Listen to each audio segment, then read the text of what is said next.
I shamelessly flirted at my sister's wedding, and the way he responded blew my mind. What I am about to share here would feel like something out of a movie. My life feels like a sob drama in the last few days. It was supposed to be one of the happiest times of my life, my little sister's wedding, but unfortunately it turned into a personal nightmare for me.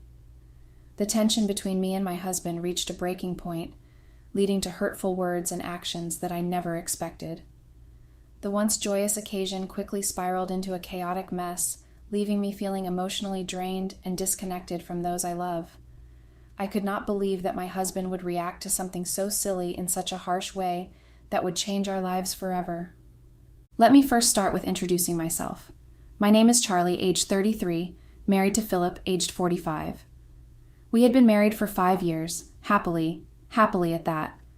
I know what you guys are thinking. I am aware of the age gap between us, but I wanted someone mature and with a lot of patience. I had grown up in a very traumatic environment as a child, seeing my parents argue almost every day. This led me to seek stability and security in a partner, which I found in Philip. Despite our age difference, we share common values and have a strong, loving relationship built on understanding and respect. That's why I value stability and emotional maturity in a partner. Philip's calm demeanor and wisdom have been a source of comfort for me, helping me heal from my past experiences. My little sister Alex was getting married.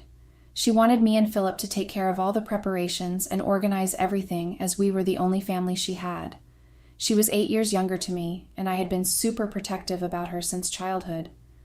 I was extremely delighted that she had finally decided to take the plunge to find her happiness with someone she loved. I told her that I would be honored to make sure that it would be the best day of her life and she had nothing to worry about. Philip was equally excited and encouraged me to do everything I could for my sister. Together, we started planning the wedding and making sure every detail was perfect for Alex's special day. With Philip's support and my determination, we were determined to make her wedding a beautiful and unforgettable occasion. We spent countless hours planning the perfect wedding, from choosing the venue to selecting the flowers and menu. As the big day approached, I couldn't wait to see Alex walk down the aisle and start this new chapter in her life. I flew to Detroit 2 weeks ahead of the wedding to help Alex with the wedding dress and the rest of the preparations. Alex and I were all we had to support each other in every turn of life. Philip was supposed to join us after a week to help us with the rest of the arrangements. We were making decent progress with making sure that everything was on track. I was trying my best to lessen as much pressure from Alex as I could. Alex was feeling overwhelmed with the wedding planning, so I took on more responsibilities to ease her stress. Despite the challenges, we were determined to make sure everything was perfect for the big day. I wanted her to enjoy the process as much as possible, despite the stress that comes with wedding planning. With Philip's arrival, we were hopeful that everything would come together smoothly for the big day.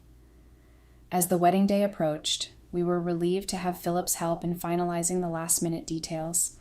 With his assistance, we were able to ensure that everything was set for the big day. It was 5 days before the wedding, and we were almost ready for the wedding. I was feeling very content with what we had achieved, even after having no prior experience organizing anything in our lives. 2 days before the wedding, me and Philip had a disagreement on the dress I would be wearing to the wedding. He told me that it was way too revealing, and it might not be a good idea to wear it. Alex and I had a discussion, and she encouraged me to wear it since there would be no other occasion where I could possibly wear it.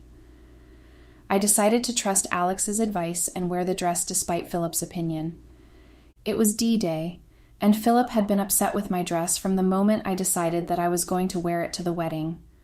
We had stopped talking, and I felt like he was overreacting just for a dress. I mean, it was just a dress. He did not have to be so upset and stop talking to me.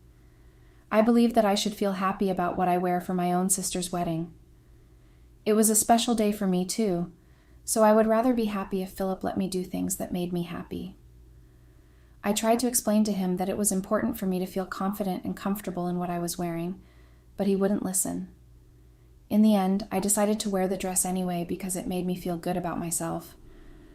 Philip stayed aloof from me and minded an own business with little to no interaction with us.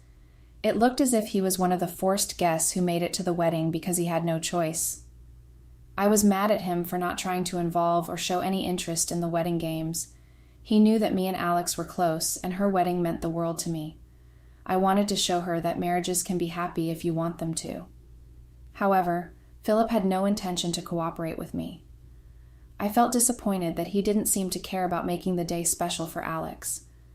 Despite my efforts to involve him, he remained disinterested and uncooperative, which made me question his commitment to our relationship. He knew that both me and Alex grew up around parents who kept bickering and fighting with each other. Alex always was scared of getting married and never liked the idea of marriage as an institution. Now that her opinion had changed, I wanted her to see that even I was happy, and that she could be too. I hoped that Alex's change of heart about marriage would bring her peace and fulfillment. I also wanted to show her that healthy relationships were possible, despite our upbringing. I believed that by supporting Alex in her decision to embrace marriage, I could help her break free from the negative patterns of our past and create a new, positive future for herself. It was important for me to show her that love and commitment could be sources of joy and strength, rather than fear and conflict. One of my old flames was also invited to the wedding ceremony, which was a surprise for me too. I had gone through the guest list but never came across his name. Andrew and I were childhood sweethearts. We grew up together and everyone expected us to end up together, but as we grew older, we realized how different we were and who we had completely different dreams. We parted ways after college, and I had never seen him after that. I was in fact quite surprised to see him, as not in my wildest dream was I expecting to see him again. Seeing Andrew at the wedding brought back a flood of memories, both good and bad. It was a bittersweet reminder of our past, and how much we had both changed since then. As we caught up during the reception, it was clear that we had both moved on, and were happy with our separate lives. It was a bittersweet moment, reminiscing about our past while appreciating the present. I was pissed with Philip for not being helpful. I was wearing a heavy dress and was unable to walk in high heels. It was difficult for me to manage everything with what I was wearing. I looked at Philip, who was lost in his own world, and did not even glance at me, struggling not to trip and fall. Just when I was about to fall, Andrew caught me and saved me some embarrassment. As Andrew got me, I felt a rush of emotions and was taken back in time when we used to date each other. I couldn't help but feel grateful for Andrew's timely intervention, and a sense of nostalgia washed over me as we made eye contact. It was a bittersweet reminder of the connection we once shared. I looked at Philip, who was busy stuffing his face with food. I was perplexed looking at Philip, who showed zero interest in the wedding or anything related to it. It looked as if he was one of the guests and not the host, which was making me super angry. I couldn't understand why he was acting so nonchalant about the event that was supposed to be important to him. His lack of involvement was disrespectful and frustrating. I decided to confront him about his behavior when I got the chance, wanting to understand what was going on in his mind. I hoped that by talking to him, we could resolve the issue, and he could start taking his responsibilities seriously. On the other hand, I saw Andrew, who was helping me as much as he could, as if it was his responsibility to make sure that the wedding happens without any glitches. In that instant, he felt more like family than Philip ever did. Andrew's dedication and support during the wedding preparations truly showcased his commitment to ensuring everything went smoothly. His selflessness and genuine care made him feel like a true member of the family, surpassing any previous expectations. Andrew's dedication and support made me realize that a true family isn't always blood-related. It's about the love and care that someone shows in times of need. When I went to check on my sister, she gave me a wicked smile as if she knew what was going on. She told me that my fall that was saved by Andrew made an impression on him, and that is when he started helping out. We both laughed at the stupid conversation that we were having. It felt like the old times when we used to have mindless conversations and laugh endlessly just thinking about it. Andrew joined us in a bit, and we could not stop laughing looking at him. Alex told him what we were talking about, and how seeing us together reminded her of the times when we used to spend endless hours in each other's company. He joined our conversation and said that he missed the time that he spent with us and would do anything to go back in time to relive those moments. Andrew's presence added to the nostalgia, making us all feel grateful for the memories we shared. It was a reminder of how special our bond truly is and how much we value each other's company. Andrew's presence brought back a flood of memories and nostalgia, making us all feel grateful for the bond we shared. As we continued to reminisce, the laughter and joy only grew stronger, solidifying our friendship even more. We all shared stories and reminisced about the good old days, feeling grateful for the memories we created together. As the night went on, we realized that no matter how much time had passed, our bond remained strong and unbreakable. Andrew's presence truly was a reminder of the enduring nature of our friendship, and we knew that no matter where life took us, we would always have each other to lean on. The night ended with a sense of gratitude for the past and excitement for the future, knowing that our bond would continue to withstand the test of time.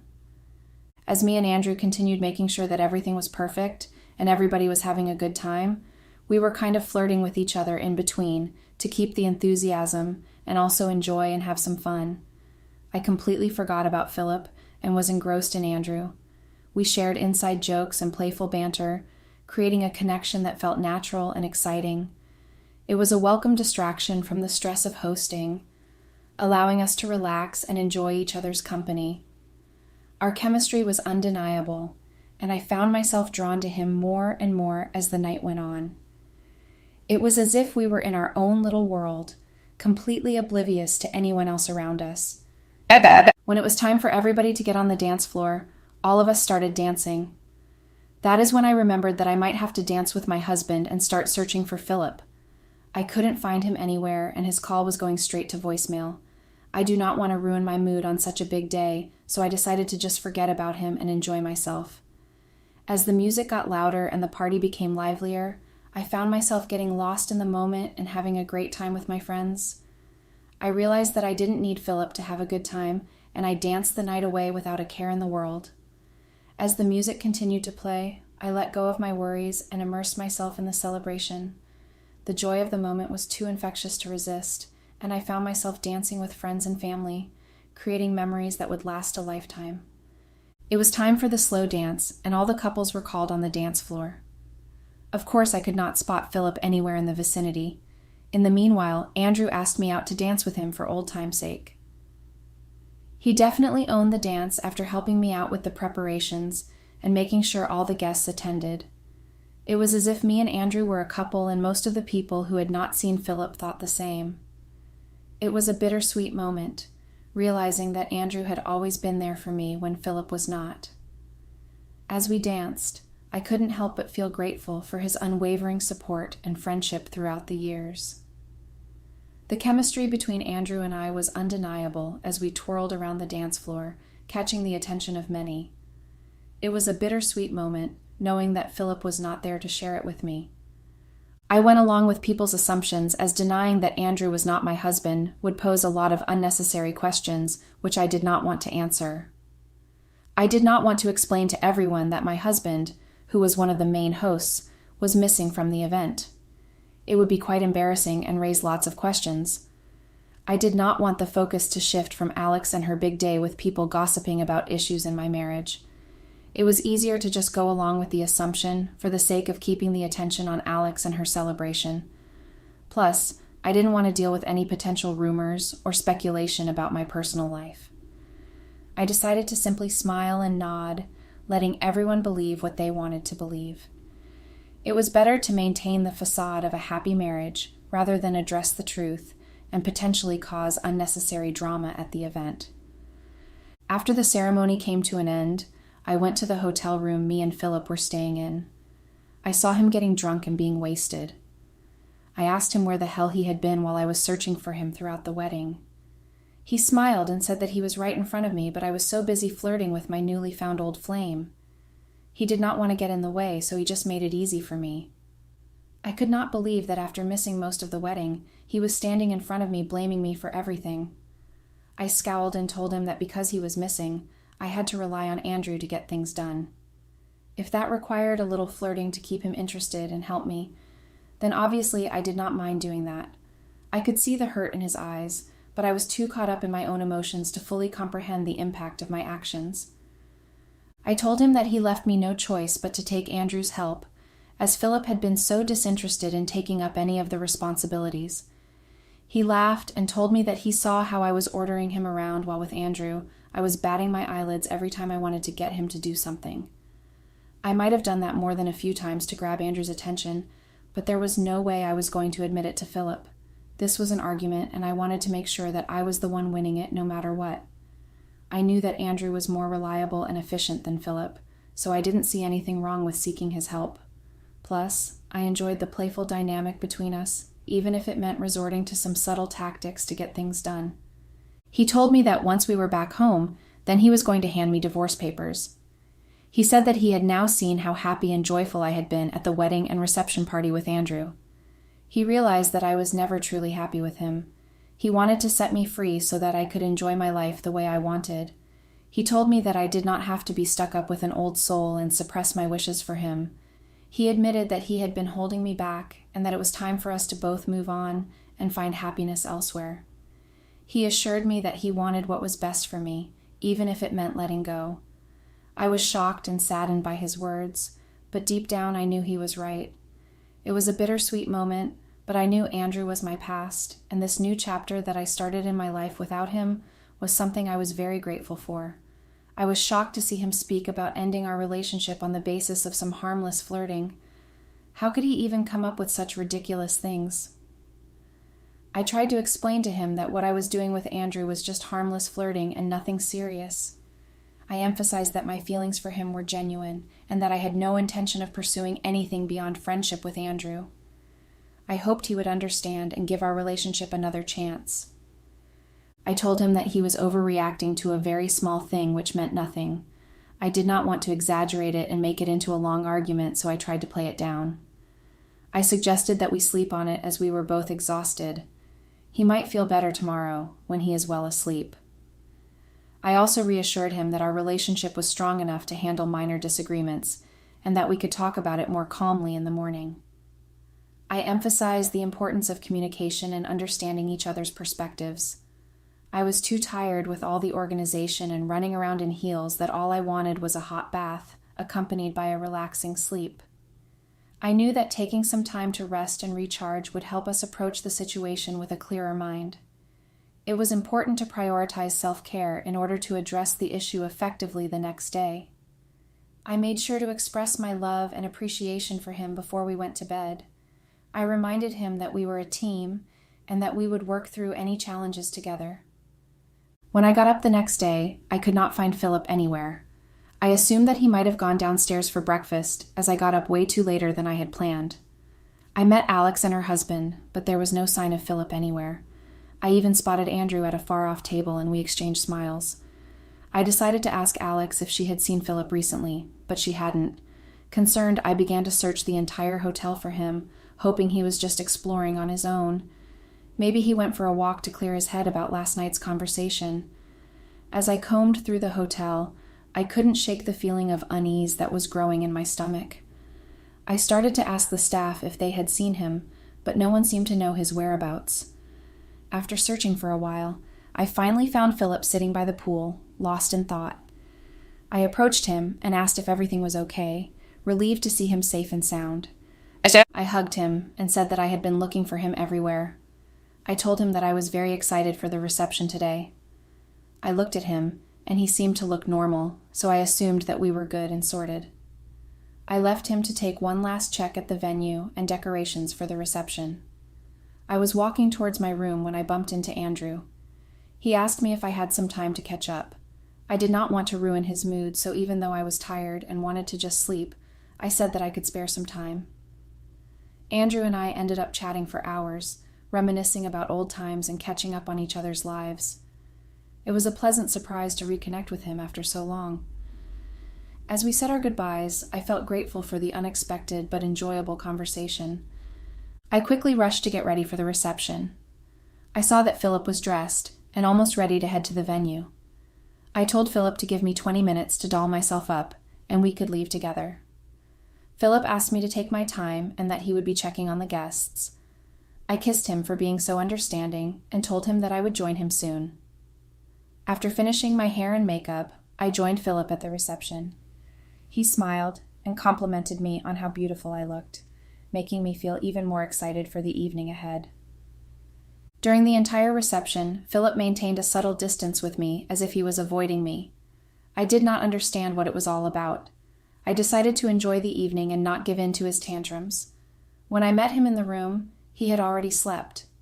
I realized that there was no point waking him up for a discussion. I decided that we could discuss what was wrong with him on our way back home. It would be a matter of one more day, and we would be home. I would be more comfortable doing this at home than in a hotel room. I made a mental note to address the issue with him in a calm and collected manner once we were back in familiar surroundings. It seemed like the best course of action, given the circumstances.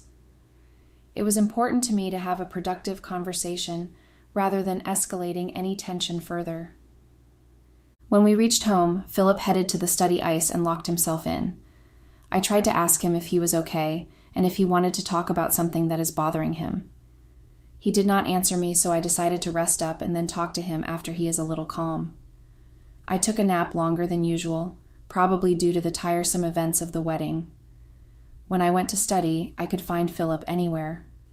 He left me a text saying that he would be out till late, so I could do whatever I wanted at that time and not wait for him. I decided to respect his space and let him have some time alone to introspect. It was important to give him some space, so I used the time to relax and unwind on my own. I got up the next day and saw that Philip had already left for work.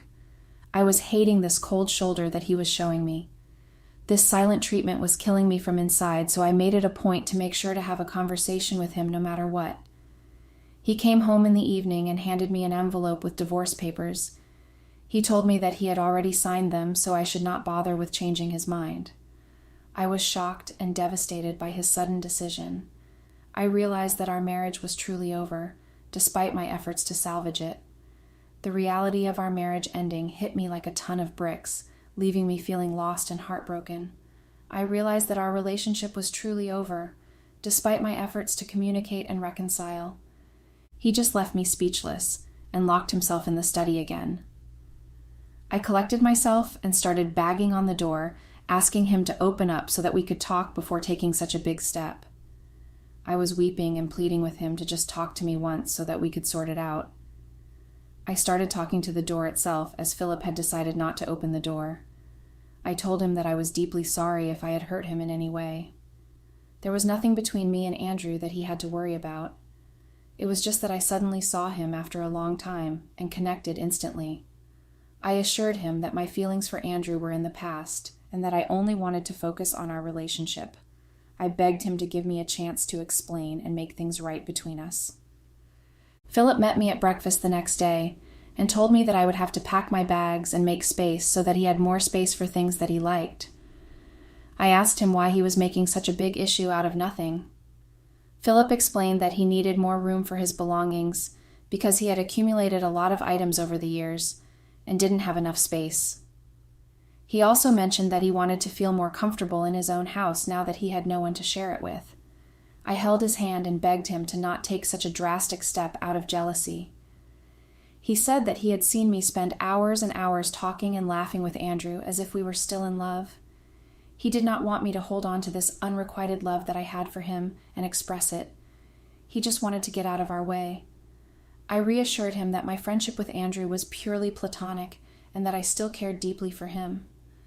I promised to make more time for us to reconnect and work through any issues together.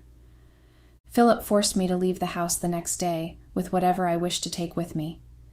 It was as if my entire world crumbled in a matter of a few days. I now feel devastated and broke. A simple argument led to the end of such a beautiful relationship.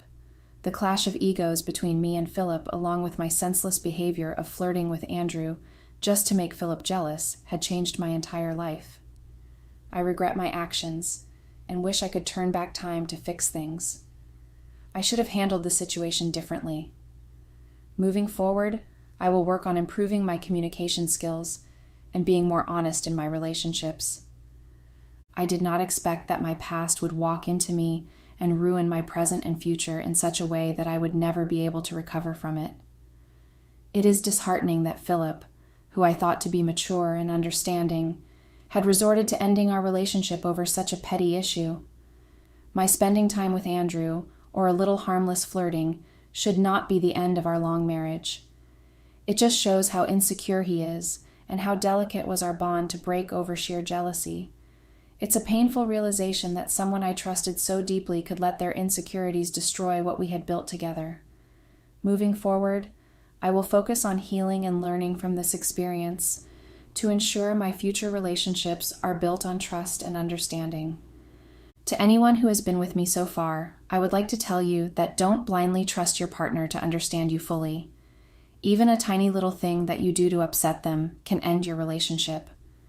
I have learned my lesson the hard way and hope that you guys do not make the same mistakes. Communication is key in any relationship, so make sure to express your thoughts and feelings openly. It's important to address issues before they escalate and potentially damage the bond you have with your partner. Thank you all for taking time to listen to me and make me feel a little less pain. My girlfriend cheated on me with my boss, and instead of feeling remorseful over the whole ordeal, she blamed it on my inability to make something for myself. Can you guys imagine? She tried to gaslight me. Well, she had always done that. Blamed me for everything that affected us. I should have seen that as a red flag. Most people saw that as a red flag. But maybe I always thought she would change the R. It was coming from a good place in her heart. Stupid, right? Yeah, that's what I was when I found out that she was sneaking around with my boss. Like, you can imagine the look on my face at that very moment. The girl I had put my soul and heart into pleasing, and the man I looked up to and was trying to be like having an affair together. I was stupefied, trying to find my anger somewhere. I wanted it so badly, the anger, but all I could be was shocked. Still shocked as I write down this experience. I guess I should have suspected when she began comparing every single thing I did to my boss. Everything I was not to him. Even outside in public spaces, she found it funny to make the center of the joke in front of our friends. It was demeaning, and my friends thought so too, whenever we communicated on the group chat. They just couldn't say it in front of her because they didn't want to disrespect me. They were majorly my friends and were stunned at how the girlfriend I came to love wasn't even the least bit supportive towards my work. My life was pathetic, and my girlfriend made sure I never forgot it. There was a particular instance when we had been invited to one of my friend's birthday parties. Somehow the talk of work had come up, and you all needed to see how the sneer on my girlfriend's face became evident. Everyone was just celebrating milestones they had achieved, just normal chit-chat between friends, and it turned into a competition for me with my girlfriend there. As everyone was commenting on their achievements, I grew smaller and smaller as the sneer on her face grew bigger. And as you've guessed, she let me have it as soon as we were out of the party. She had already been dropping some side comments at the party, but the full force of her blunt remarks came to play once we got home. The comparison never stopped, and my friends began to question if there was something going on that I wasn't aware of. Most of them were sold on the idea that my girlfriend's love for my boss wasn't ordinary, and that something could be going on. But foolish old me dismissed their thoughts. I mean, she was my girlfriend and someone I had plans of marrying. There was no way she could do me dirty like that after how far we've come. Well, I thought wrong. Before I move in deeper to this mess of an experience, my name is Adam, and I'm 25 years old, and my girlfriend's name is Ella, and she's 24, just a year younger than me. We met at a college party organized by the frat brothers and found out we were both juniors. That is, we were in our third year of college and were under the same school. We hit it off, and I quickly fell for her sense of humor. After 2 months of getting to know her, I asked her to go out with me. That's when we began dating, and everything had been beautiful throughout college. She was with me always. We were the sweet couple everyone knew and wanted to be like in college. We attended events together, including seminars our school held, and I asked her to move in with me after a year of dating. I was in love with her then. I now realized that I had made a mistake. Love was for fools, because why else would someone who I loved and who claimed to love me too do me this dirty? Come to think of it, she hadn't even told me she had loved me in a while. We've been dating for over 4 years now, and like I had said earlier, I had planned to propose to her before she started to show her true colors. But cheating with my boss? I had never seen that coming. If the future me had come to tell me this before I caught her in the act, I wouldn't have believed. I would have laughed and told future me to go eat grass or something untoward. That's how much I loved my girlfriend. I always believed and trusted her with blind faith. She could do no wrong in my eyes. I even cut off some people in my life. people I've been tight with even before my college days, people I called my family. I dropped them all for her because I thought she was my person. My fellow Redditors, you couldn't spell foolish without somehow spelling my name. I was indeed foolish. As I pointed out earlier, I started becoming suspicious of my girlfriend having an affair with my boss immediately my friends pointed it out. I mean, everything became increasingly suspicious. My boss had been asking of her before on a daily basis, but as I started becoming suspicious, it was now as if he was asking to rub it in my face that, "Oh mate, I'm sharing your girlfriend with you." Like there was a funny game they were playing in my face. Of course, I know you all are thinking how weird it is for your boss to be asking of your girlfriend in the first place, but I hadn't thought anything was weird about it. I really was a wimp. Well, they had met at our office annual party. I should have suspected from that night because once we had gotten back home from the party, she just wouldn't shut up about him. I had introduced them at the office party, and it's now the dirty eyes my boss had been giving my girlfriend were playing in my mind. I hadn't known it then. I became suspicious of everything now. Whenever she compared me, the nagging thought slammed into my head. How did I find out she was cheating on me? Well, that was easy. All it took was just me messing up at work. One mess up that set me back a promotion, or maybe it had been a plan between them, but I would never know. However, the mess up at work started the chain of events that led to my girlfriend cheating on me with my boss. By the time the signs started showing clearly to me, I was already suspecting that there was something weird going on, but this mess up helped me confirm it. I had come home from work and told her how the promotions team decided I wasn't going to go one step higher because there was a mix-up in my accounts. I had been expecting the promotion since I hit 2 years with my company. I was planning a big party to celebrate the promotion. I had told my girlfriend how much the promotion meant to me, and she seemed happy for me that I was getting it. Or that's probably what I thought because she didn't seem happy for me when I came home from work without the promotion. That was the day I heard the nastiest things coming out from my girlfriend's mouth. I had never felt so small like how I felt that day. Then the comparisons began almost immediately. Talmaboot, if I was as smart as my boss, I would probably be leading my own company and not working for someone else. That I couldn't even get my accounts straight, so I might never run a company one day. Don't get me wrong, I loved my job. I might say I loved my boss, even platonically. I believed I mentioned somewhere earlier that I wanted to be like him and run my own company. But at the very moment, I hated everything about my job and my life. That's when I decided that was enough was enough. I decided I wasn't going to be thrown to the criticism wolf, my girlfriend. I had always supported her, everything she had aimed for. I always tried as much as possible to be there for her. Half of my salary went to her tuition because she was studying for her master's. I provided, I loved, and I supported. But what did I get in return? Her disrespect. The audacity of that woman. Well, I was done being a coddled wimp. I had gone to bed boiling that night because my hard work and sweat was all dashed till the next promotional offer showed up. I didn't know when that opportunity was going to come up again, and that made me madder. If you thought I was angry about my girlfriend not supporting me, then you're half wrong. I loved someone fully, but once I detached, I was gone. And that's exactly what happened that night. I had confirmed that something was worth suspecting between her and my boss, and now I just needed to lay a trap. A trap was laid. Our annual office party was in a week, and I decided to clear out all the doubts in my head that I wasn't being paranoid. Mind you, she had proceeded to start acting strange after that night. Coming home late, texting until the late night hours, I had felt she knew our relationship was on shaky grounds. I just felt stupid that I hadn't realized it since, so my plan was to humiliate the two of them. But I needed to catch them together and clear out all doubts that she wasn't cheating. I decided to clear up my doubts while waiting for an opportunity to catch her with my boss. I planned a day of pampering to celebrate her getting her master's degree. Just a simple day of shopping and then dinner that night.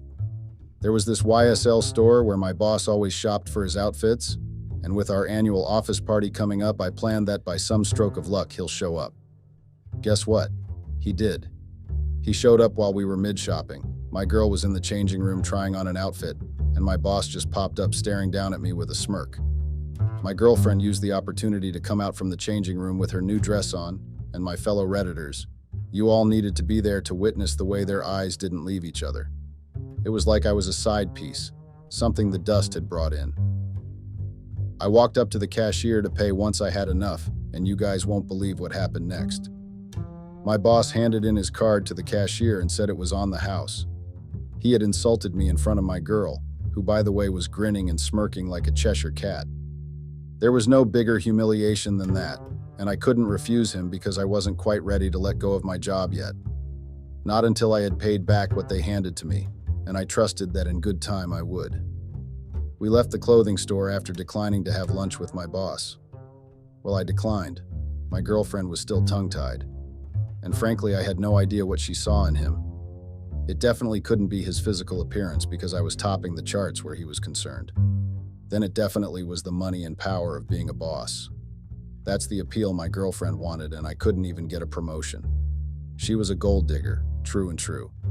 I just wished I had noticed it earlier. I probably would have still respected my boss and loved my job. She had poisoned my mind. In fact, she had probably poisoned his too. Well, I didn't care. Like calls to like, doesn't it? After the whole shopping fiasco, of which I was still seething, I took her to dinner in one of the fanciest restaurants in Florida. Note, I was seething because I hadn't yet found a way to out them or make them pay for the humiliation, not because of the girl that sat opposite me and had a dinner conversation with her phone through the entire night. At this point, I was ready to call it quits, to just throw everything away and accuse her of rubbing bodies with my boss behind my back, but I held myself back. One, because I didn't have enough evidence to back my claim, and two, she would laugh. She would laugh at my foolishness because I didn't have enough evidence. So I had to endure the massively boring dinner and wonder how we had gotten here. Had she always been this disdainful? When had we get here? I didn't have the answer to all the questions my head turned up, my fellow Redditors. Remember that opportunity I had talked about? Well, it came when she decided to leave her phone to go use the restroom. Her phone pinged with a text as I sighted her opening the door to the restroom, and sure enough, she had received a text from my boss. His name was Angelo, and she had his name saved with various heart emojis. I really didn't know what more was an obvious sign than this. I decided to do the ego check thing most men do and sent her a text from my phone and my name popped up. My government name, lol. I dropped back her phone and smiled to myself. Well, my doubt had been cleared ultimately. They were sneaking around for sure. Now I just had to catch them, and my office's annual party was my best shot. My office's annual party came quickly, and I was so ready. Towards the end of the party, my girlfriend disappeared as I had banked on her doing. The side eyes my boss and her had been throwing at each other all night was enough indication. So when they disappeared together, I knew something was going to go down. So once they disappeared, I got into action. I tapped on my glass lightly to get everyone's attention in the hall and indicated it was time for the vote of thanks speech. Of course, my boss wasn't with us at the moment, and that meant people began looking for him. That day, I felt happy. I joined them in the search. In fact, I had led the search. My first guess was my boss's office. And oh my, were they so predictable. I had thought they were smart given that I had looked up to my boss once upon a time, but it seemed love and lust made people do stupid things. My opinion, by the way. And what do you know, they forgot to lock the door too. Couldn't believe I once found the girl that was in front of me to be my person. Couldn't also believe I once looked up to the man staring at me with incredulous shock. There was a heavy gasp as other people walked into the office after me. I raised up my phone and started recording them as they hurriedly tried to dress, prompting them to smile for the camera lol. It was all weird after that. Weird for them because of the glaring eyes they were getting and the murmurs. I dumped my girlfriend then and there and went home after the party. Of course, as I had stated earlier, she didn't let it rest and tried to gaslight me. My ex, as I would now call her, followed me back to my house, shouting in my ear as I tried to get in through the door. She didn't for once believe her cheating was her fault. There was nothing that wasn't thrown in my face on the night I dumped her. She started from how it was my fault. I brought her to my office party and introduced her to my boss. She continued with if I'd had at least some semblance of power, she wouldn't have been attracted to my boss in the first place. Unable to bear any of her guilt tripping, I helped her pack and threw her things outside. Can you imagine the little witch thought I was gullible to fall for her gaslighting and manipulation? Because that's what she switched to when she realized I was being serious about kicking her out. Her smart mouth wasn't so smart anymore as she begged me that she didn't have any family in the city to go stay with. I didn't give a fudge about that. I was just happy that I had finally come to my senses, but I wasn't done with my humiliation plan. I hadn't even started. My ex continued begging that night, and I told her to go and meet the man she had let share her bed, then shut the door in her face. That was oddly satisfying, my fellow Redditors. The look on her face as I slammed it into her face, but it wasn't enough for my hurt ego. The next morning, I walked into the office to discover I had been fired. I laughed through the morning. It seemed my ex had taken my advice and ratted me out to him. Well, I didn't leave without giving my boss what I thought of him. And a stroke of luck was on my side that morning as I discovered my boss was in some kind of meeting with people termed the higher-ups. Like my boss wasn't the only one that called the shots in how the office was run. He answered to people above him.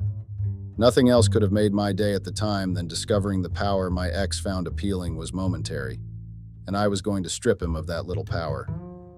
My fellow Redditors, revenge is a dish best served cold, right? I don't agree with that saying. It's best served hot, in my opinion. I waited until the meeting was finished and angled my laptop on the receptionist's desk so it faced the door where their meeting was held. Yes, that's right. I had done that so the higher-ups could see what the person they put in charge was using his office to do. They came out one by one, and their eyes immediately went to the video playing on the laptop, and their mouths formed grim lines. According to company laws, my boss wasn't going to be fired, but he was definitely going to get a query and maybe even a demotion. I left and put them behind me even though my revenge hadn't been completely served, but I knew an opportunity was going to present itself. And it did 1 year later. I started working with the rival of my previous company as one of their financial advisors. There I was appreciated and had somehow almost merrily forgotten about the ordeal with my ex and my former boss. Well, almost being the key word here, until my ex showed up in my office. If you're wondering if I had seen that coming, trust me when I say I had not. Sure, my plan was to go rub it into her face when I had finally gotten successful. Show her what she had left instead of supporting. Show her what she had missed. But having her come to me? Epic stuff. She needed advice on a financial venture she wanted to embark on, and she had heard I was supposedly the best at the moment. Those were the words she had used. I know you guys would think this was my moment to shut her down and eat into her. No, it wasn't my moment yet as much as I had wanted it to be. I offered her my advice on what she wanted to know and she left. But it seemed she was so delusional that she thought I had fallen for her once that meant I could still fall for her again. My ex became a leech using financial advices as a cover-up. Can you imagine the witch? Did she think I was her puppet? I know once again that you guys would have expected me to shut her down surely this time, but I kept up the charade. I decided to drop the bomb one day on her and ask her how about the man she had exchanged saliva with while she was still dating me, and that shut her down. She stopped coming to my office. It only shut her down for a week though, as she started up again next week, her questions becoming more and more suspicious. However, anytime I asked about my former boss, she disappeared again. She always did this when we were together. Anytime it was time to take responsibility for something, she found a way to evade it. Every time, and it was coming to play even after a year of us not being together. I remembered a time back in college when this bad habit of hers came into play. She had a project she was supposed to do work on with her group members and submit before the end of the semester. Her group members had come to me complaining back then that she was the reason why the project was being set back. I didn't see my girlfriend for 2 whole days. She knew she had been wrong, but she would rather disappear than admit it. As you can guess, she popped back up when the project had already been fixed up by her colleagues and took all the glory. Of course, I should have seen how bad her character was from the start of our relationship, but I had been love-struck like I had mentioned numerous times before. I'm sure almost half of you reading this have done and overlooked so much for that sake of love. That didn't make me a wimp, or even if it did, I had risen above that and now my eyes had been cleared to how I was being used. Another instance of one of her habits in addition to the other ones I've narrated was also during college. My girl back then had a habit of backstabbing people, including her friends. That was why she didn't have anyone to go to when I had kicked her out. However, back then I had thought it was just her being overly sensitive to people.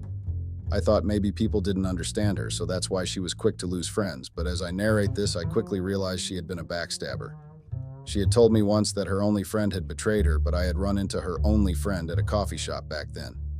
In fact, she had approached me and had a lot of things to say about my ex. How my ex made her take the blame for something my ex had obviously caused.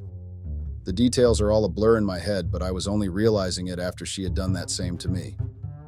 Everything I had overlooked was suddenly replaying in my head, and my resolve strengthened. I had protected her, provided for her, and even supported her, but she had deemed me her play tool. And even a year later, she still thought she could play games with me, going off and on and thinking I was her dog who was loyal. Well, she had something coming for her. As was true to her habit, she showed up again after her disappearing act and started acting all lovey with me in front of my colleagues. One day, she brought cake from the bakery nearby and shared it with my colleagues, who threw catcalls to us. And I was disgusted. The following days, she continued her charade, possibly trying to woo me and my colleagues by being sweet, an emotion she wasn't capable of. Her charade continued for quite some time while I planned my line of attack. My luck came through for me when my friend gave me a call and said he had spotted my ex and my former boss together in a restaurant. According to him, my boss hadn't looked so put together as he usually was, and my ex seemed to be shouting at him over money issues. Well, that solved the financial advice issue. That's why she had been coming to me. She wanted money. Remember my plan to completely humiliate her, Redditors? The opportunity had planted itself. The next time she came to my office, I threw money on the table and told her to disappear from my life. And of course, you can guess she took it. But once a leech, always a leech. She showed up the next day asking for more money, and I had never felt more disgusted than I did at the moment. I hated her. I hated the fact that I had once been in love with this person. After a week of throwing money at my ex's face, she came to me with a proposition. When I thought there was no more low she could go, Redditors, my ex went lower. She came to me to advise her on how to embezzle money. My ex and my former boss were planning to embezzle money from the company I had worked before. Apparently, my boss had fallen so low that he had to resort to stealing. After the whole fiasco, he had been demoted to my position, and I couldn't believe. My dish had been served a lull, and it had been served hot because even till now they were still digging their own graves. They were wrecked and still trying to wreck themselves even more. I told her I couldn't help her, but she could keep me updated. I could use the updates to set them up with the police and the IRS, and I did. Over time, she kept updating me of the progress and telling me how they planned to transfer the money to an unregistered account under her grandmother's name. She was so stupid and blabbed a lot about her progress, like as if she was looking down on me. She, the smart one, and the one who was able to run an embezzlement fraud, and me, the dog who she thought was loyal to her. What she didn't know was that she was setting up her trap because I was recording everything she was saying, making sure I don't implicate myself. After 2 weeks of our conversation, my ex barged into my office with a Birkin bag on her arm and looking all glammed up. She came by to gloat that her first heist had gone successfully, and an opportunist would always be one. It seemed she was planning on running another heist. I was ever ready to listen to her plans, biding my time for karma to catch up. I was a very patient man. However, I was a patient man with revenge on my mind. It seemed her second heist hadn't gone as well because she came back to my office and looked like she was in trouble. She ranted that people were after her and poking into her bank accounts and private informations. I had made that anonymous tip to the IRS that there was an illegal sum of money entering an unregistered account. But that didn't seem to deter her. I doubt you guys could have guessed what she wanted to do next. Plan another fraud? Nope. My money-blinded ex decided to throw a party. I wasn't even surprised because finally I knew what she was. Her character shone through at that very moment. I guess it had always shown through since, but like I said, my eyes were now clearly open. And I knew if let free, she would turn another man into her victim if she didn't learn her lesson. I pitied my boss even because he was under the same trap I had been, doing her will because he wanted to please her. I knew what that was like. He had probably been misled to believe she was this sweet soul like I had been. I was sure in his eyes she could do no wrong. Well, I hoped he realized soon. I was once like him. Or maybe the two of them deserved each other. A pair of bad habits and vile behaviors was what they were. Well, my ex invited me to the party, to rub the success of their relationship in my face, of course. But she didn't know what was coming for her. I know you all would be wondering what's wrong with me and why I was this calm with someone who had done me dirty with my boss. Why was I this calm, you may be wondering. That's because I felt pity for them. And of course, I would never miss a party celebrating the downfall of people who had done me bad. They just didn't know their party was going to take a terrible turn, and I wanted to be there for the ride. In the spirit of serving revenge, I made another anonymous call to the IRS again, and this time submitted all our recorded conversation as evidence. I got to their condo to find the party well on the way, flashy lights and everything that screamed, "I just got rich and I want to throw my money around." A very predictable behavior. I kept to myself, biding my time for the real entertainment to start. It didn't take long for it to start, though, as my ex began to give her speech of how she had come from nothing. Lol, the irony. I knew that she had meant that to be a smack on my face. The police badged in at that moment and demanded for who went by my ex's name. And of course her guest wasted no time in pointing to her. As the police took her and my former boss out, I raised my glass to her in salute. My part had been done. My fellow Redditors, you know what they say about those who rose so fast to success that they didn't merit. They tended to drag everyone around them down when they were going down themselves. That's what my ex tried to do. Anytime I thought I was finally rid of her, the leech found some way to make me a part of her problem. I couldn't stop questioning how I had gotten tangled up with her in the first place. What had I seen in her? Was I really lacking in love that I had fallen for that walking red flag? I had never truly even known her. We had dated for 4 years, but as her character came forth after our breakup, I started questioning my sanity. I hadn't known anything about her. Even the little I knew had been enough to turn present-day me the other direction. So why had I stuck with her? I refused to believe I was that gullible, my fellow Redditors. But there was nothing else that could explain why. I know all these seem like a stuff for the books, but it happened to me. I didn't even know what to term it. It was just so surreal. But I came out of it. I was called to the police station because my ex had named me as one of the accomplices in helping her embezzle the funds. According to her, my former boss was the one who came up with the plan, and I provided insight on how to go about it while she was just roped into it through blackmail. Can you believe that? Blackmail? Her claim was that I had blackmailed her into doing my bidding. Apparently, the blackmail material I had was the video of them cheating together, and that I had planned on submitting it to her university to get her fired, so she had no option but to go along with her plans. But the problem with people who were panicking and new to crime? They made mistakes and didn't cover their tracks. It was very easy to clear my name as I didn't have anything to do with the fraud in the first place. I revealed I was the one that made the anonymous tip and played the recording of her making her plans for the police. My fellow Redditors, you needed to witness the shock on her face. It was epic, the start of her downfall. Then, given her character, she switched her story immediately. It was my former boss that had made her do it.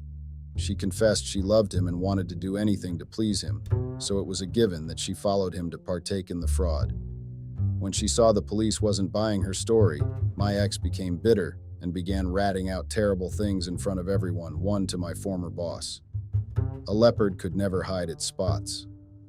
Like I said, what I felt for my former boss was pity, as he was now on the receiving end, just like I had been once upon time. Guilt tripped and blamed instead of being supported because they had planned it both together.